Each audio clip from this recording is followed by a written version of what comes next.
4 out of 5 was 4 out of 5.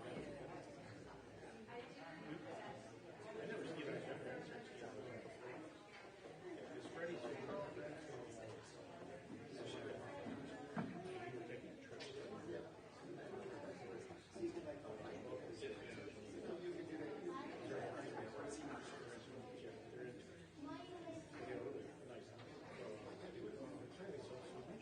Nice.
Thank you all for coming.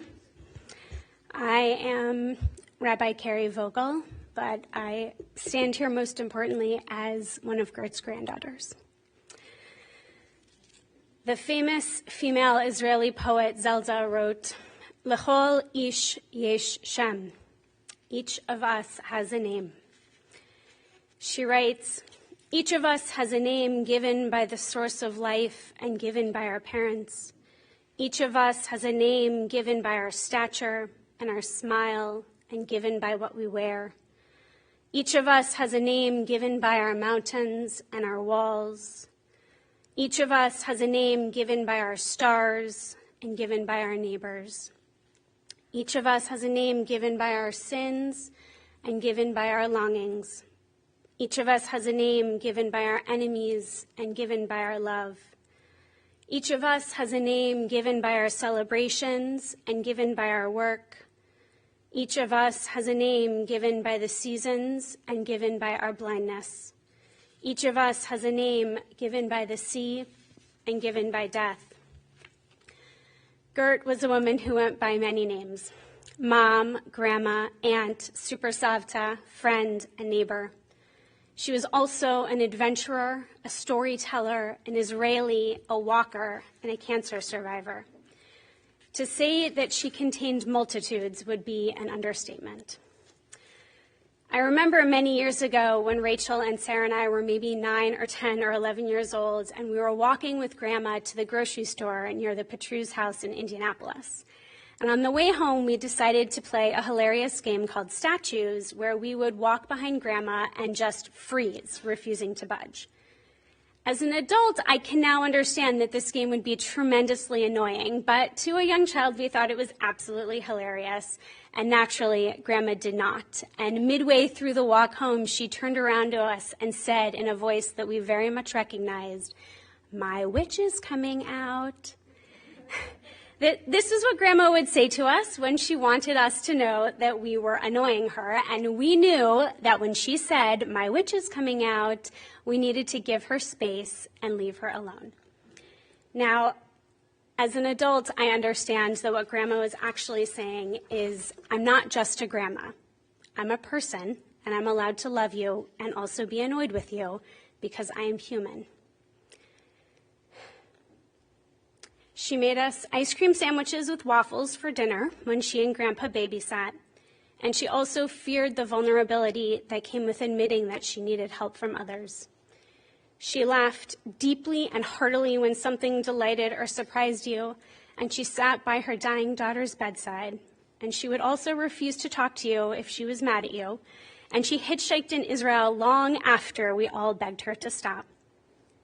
L'chol ish yesh shem. Each person has a name, given by their celebrations and their walls and their longing and their blindness. We continue with El Malei Rachamim.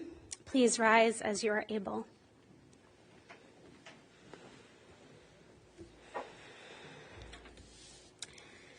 El Malei Rachamim, Shochen Bamromim, Hamtzeh Menucha Nechona Tachat Kanfei Hashchina.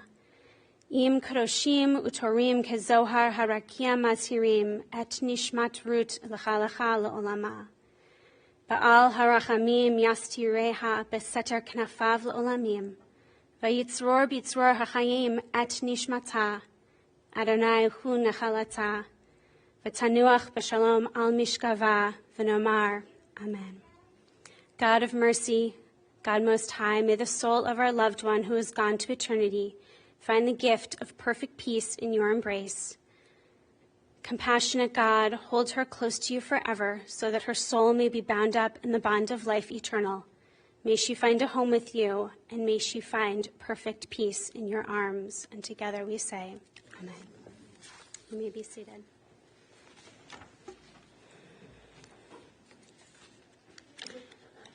Memory is at the core of our Jewish tradition, and so today, one of the things that is most important for us to do is to solidify Gert's memory by sharing her stories, except Gert was the essential storyteller, not just of her own stories and other people's, but because she set out intentionally and with the utmost determination to make her own stories happen for herself.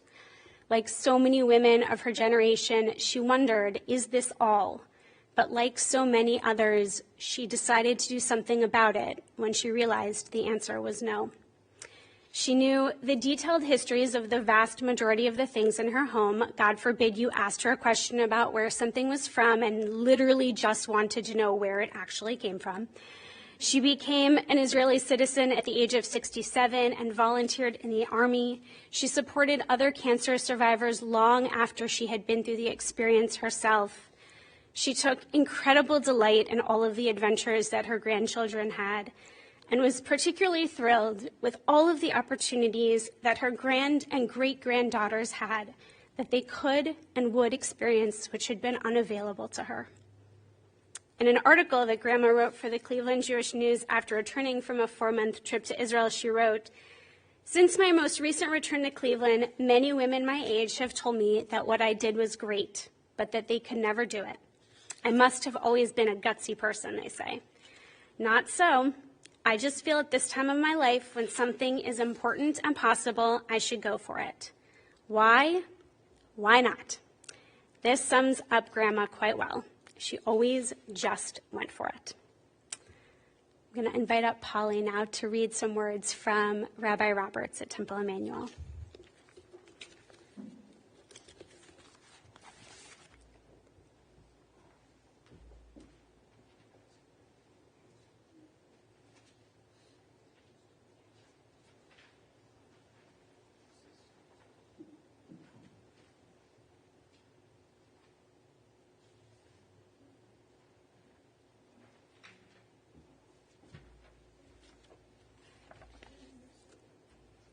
In so many ways, I admired Gert and often wished I could do what she did.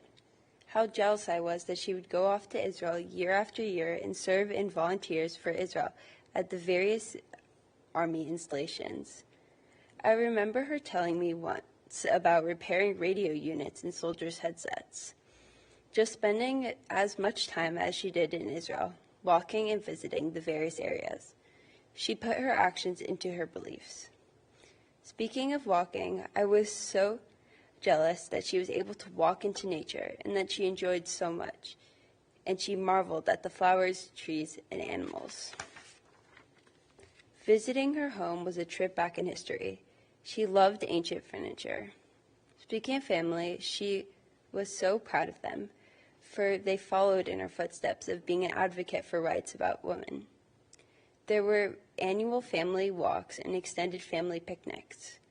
She certainly was a role model and an inspiration for all of us in that area. I certainly am indebted to her for all the work she put in to help Temple Emmanuel in its early days. She was a leader and an example and deeply devoted congregant. Temple would have not been the same without her. Thank you, Gertrude Liss, for being Gertrude Liss.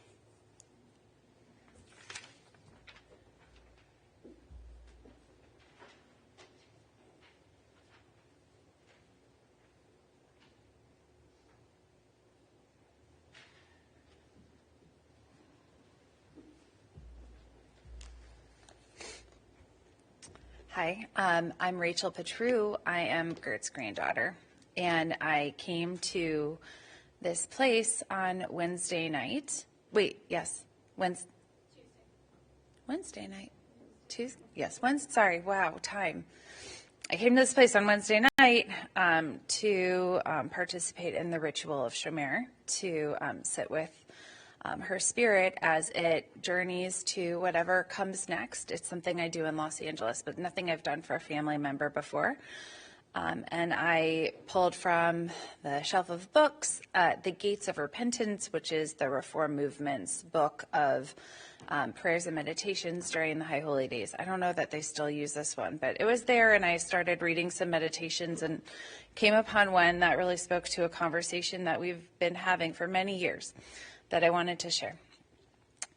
We experience our belonging to an infinity, It presses upon us whether we go into ourselves or go beyond ourselves. We live in space without end and are a part of it, and time without stop as a segment of it. Space and time are fundamentally one here. They come from the one omnipresent, eternal God. World and eternity are here one word, olam. Both signify the same unendingness.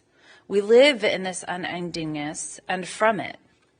Our domain is the opposite of mere location, of that which has its boundary and written description. Our day is the opposite of finality, of fate. Our domain is a going outward that points to the far away. Our day is the direction that leads into the distance. All that has come into existence and has been given becomes a path to the beyond and to that which is the process of becoming, to the world beyond and to the coming day. All creation wants to be revelation. All of the past becomes the future. Leo Beck. Do you feel dizzy? I read it and I couldn't believe how circular it was, and it reminded me of the conversation that Grandma and I have been having for years, because I have told her that I refuse to let her go. And she assured me that I'll never need to. And we talked a lot about the presence of people who've left this earthly plane in our lives, and felt confident that there would be many ways for us to stay connected, no matter where we are in space and time. And so I really appreciated coming upon that. I'm the oldest of Gert's 9 grandchildren, as well as one of the 3 who live in California. I wrote some remarks that I'm going to stick with, but there's a couple of moments where I may need to go extemporaneous because I didn't have all the time I wanted to write. And some of the things that I'll say and share are going to be reflected by others already. Grandma maintained so many special connections to family, friends, places, objects, and communities. She treasured living and set an example for so many of us by the words she spoke and action she took. Her life was big, it was messy, and by the end, it was utterly complete. Being the ultimate storyteller, I came to know her through the memories she shared and the way she reflected upon the stories I shared with her. Conversations could easily go on for an hour or more. There was no limit to her capacity to socialize. There's no possible way to recount in this moment her life in its totality, but I do hope that when I speak, there will be at least 1 or 2 things that I reflect on that will feel relevant, and that will let you know how you were loved by this challenging and understanding human. Gert was raised by a tough mother who insisted that she fight her own battles. When her friends' mothers would intervene, great-grandma Arnoff was hands off. In school, Gert didn't know how to swim and really wanted to avoid the mandatory swimming test.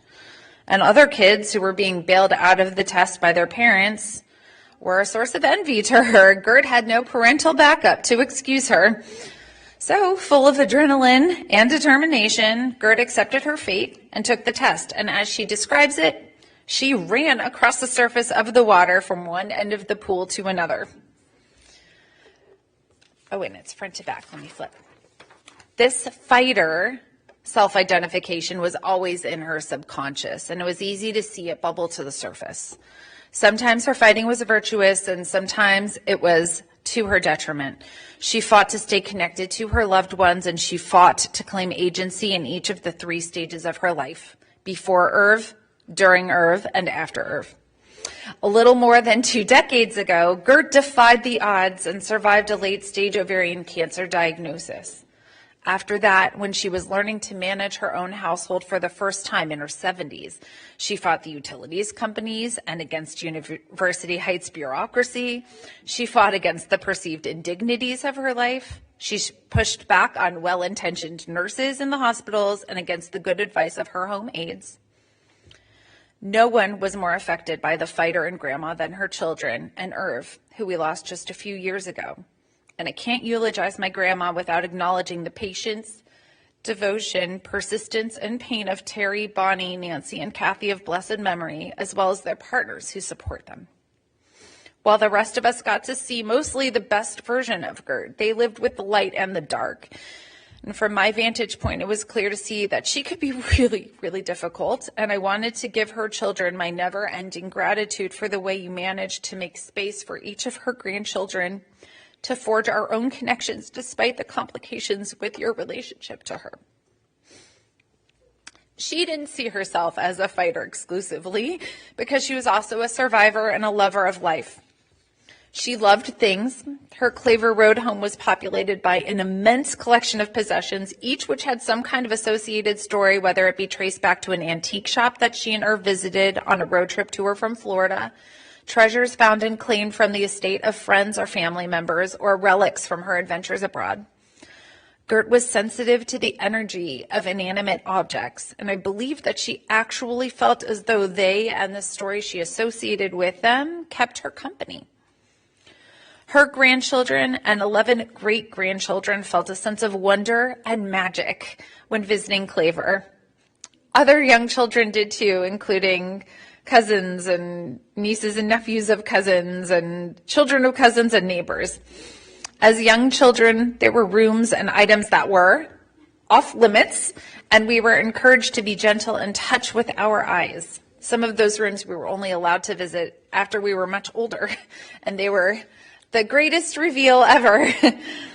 Mostly they were toys that we were way too old to play with and didn't have as much interest in anymore. It was actually a little bit of a disappointment.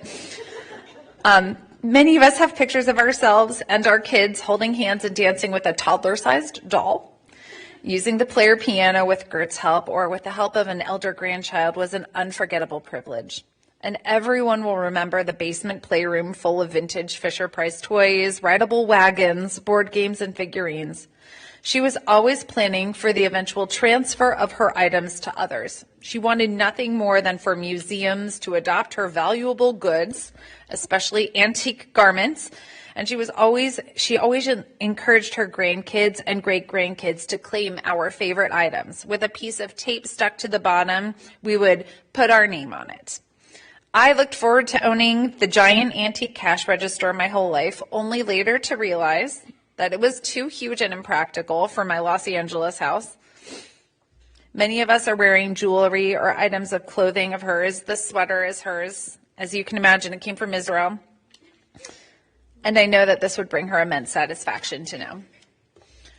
She and Irv were not rich, but they lived for rich experiences. Together, they traveled in vans, sleeping in them alongside of the road rather than renting a motel room. They found cost-effective ways to fly and saw so many corners of the world together. Most precious to Gert were her trips to Israel, her home away from home. For a long time, she enjoyed the excuse of traveling to Israel to visit her son, Terry. However, even after he and his family moved to Cleveland together, she continued to travel. As Carrie mentioned, she held an Israeli passport in addition to her American one. She spent months in Israel at Ulpan learning Hebrew, which she continued to use throughout her life. Even when she got it wrong, she would call us back in the end and correct herself. And she was particularly proud to serve the country of Israel, both as a volunteer in the Israeli army through Sarel, as well as by her ambassadorship of Israeli jewelry and art, which she would bring back to the States to share with the members of her local community who didn't get to travel to Israel like she did. One item in particular that she was fond of were crawler earrings. So if you have pierced ears and the right kind of earlobe, we do have at least 30 pairs left for you to take as a souvenir of Gert and her journeys to Israel. Carrie mentioned how she traveled with her grandkids.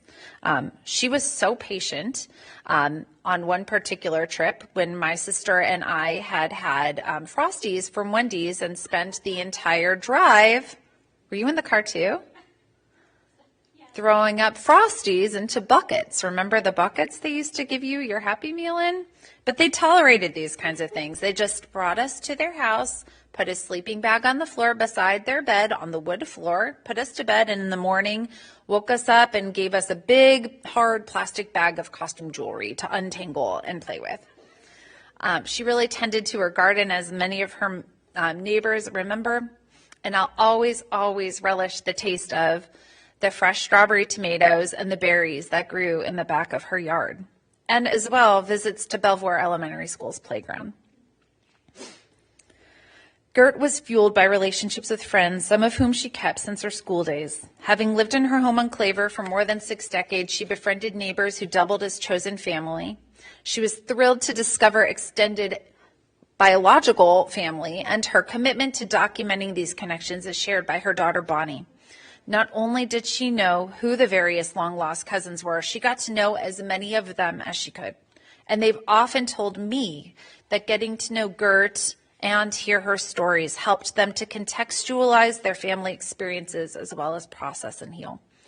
She kept bundles of letters and cards and pictures made for her by her grandchildren and great-grandchildren and gave these bags and bundles back to us on our last meeting in October 2022. What a great trip down memory lane it was to look through those. Among her greatest heartbreaks were the losses of her youngest daughter, Kathy, and her youngest nephew, Kenny. She loved them deeply. I think he's the youngest, right? He is. She loved them so deeply, and living beyond their lifetime was a source of true distress for her. We miss them very much and are maybe even feeling them here with us right now. Gert and Irv each took pride in their athleticism. He played competitive tennis and she was a speed walker. Her vanity license plate read, Gal Walker. Seeing her walk with her arms and hips swinging used to look so goofy to me, and surely as I grew up and looked for ways to engage in fitness, speed walking, while emulating her pace and posture and form was my first inclination. Gert walked in the Senior Olympics, at the Beechwood Mall before the shops opened, and outdoors when the weather was nice. As a kid, she would bring me along, and later in life, I would bring her along on my walks, FaceTiming her to show her the beautiful LA weather in the middle of gray, cold Cleveland days. Walks have been the time when we catch up, go deep, and get our hearts pumping together. And I don't know if I'll ever stop feeling the itch to call her whenever I step out the door for a walk. Many of you know that I'm a Jewish communal professional. Over the course of my career, I get asked a lot to explain why my Judaism and Israel are so important to me, and Grandma's always at the heart of the story. Grandma's connections to Judaism were firmly rooted in the Reform movement. It was expressed in her home through displays of Jewish ritual items, candlesticks, menorahs, Hanukkiot, as well as Jewish art. It's measured by her celebration of Shabbat and other primary Jewish holidays. And somehow I've also bridged connections to Judaism by the food she made. And while there's not necessarily anything particularly Jewish about all these foods, salmon patties, Passover cakes, yes, coconut bars, corned beef and rye, somehow the fact that she served them led me to think of them as part of our Jewish people. As I'm writing this, while I was writing this, my time was running out and I didn't even get to talk about Fall Hike. Is that going to come up at some point after me? Okay, so I'll just say, Fall Hike. And everybody in the room who's been to Fall Hike is going to have their own images in their mind or flavors or feelings of the temperature. And that is a tradition that we're all very devoted to, and I hope will go on for 70 plus more years. On the third Sunday of October, which is not to be debated. Gert wanted to know everyone and everything, and she also wanted to be known. She really, really wanted people to know her, and I think everybody in this room spent time listening. She cared for her body and appearance and was often quite glamorous with her styled hair and manicured nails and her own natural teeth, which she was able to keep longer than most of her friends. Is her dentist here by any chance?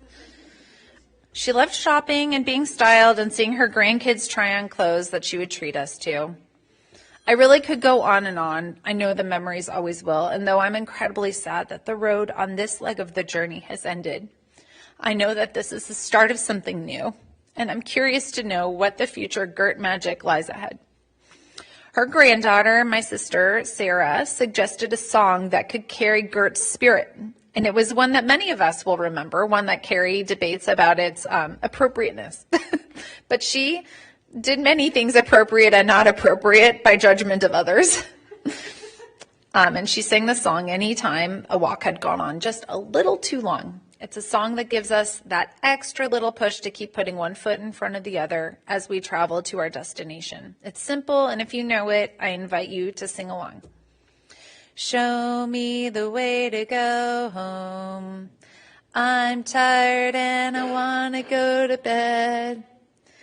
I had a little drink about an hour ago, and it went right to my head. Wherever I may roam, on land or sea or foam, you will always hear me singing this song. Show me the way to go home. Ba-da-da-da.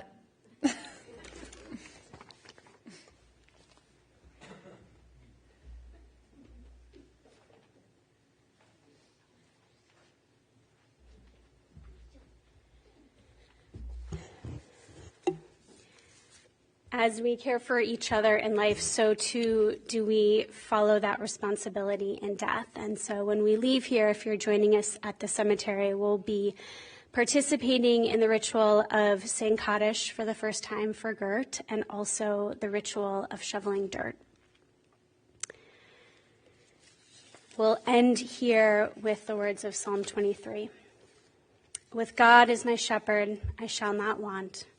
The source of life helps me lie down in green pastures, leads me beside still waters, restores my soul, guides me in straight paths for the sake of God's name. Though I walk through the valley of the shadow of death, I will fear no evil, for you are with me. Your rod and your staff comfort me. You prepare a table before me. You have anointed my head with oil. My cup is full. Surely goodness and mercy shall follow me all the days of my life, and I shall dwell in the house of God forever. We say together, Amen.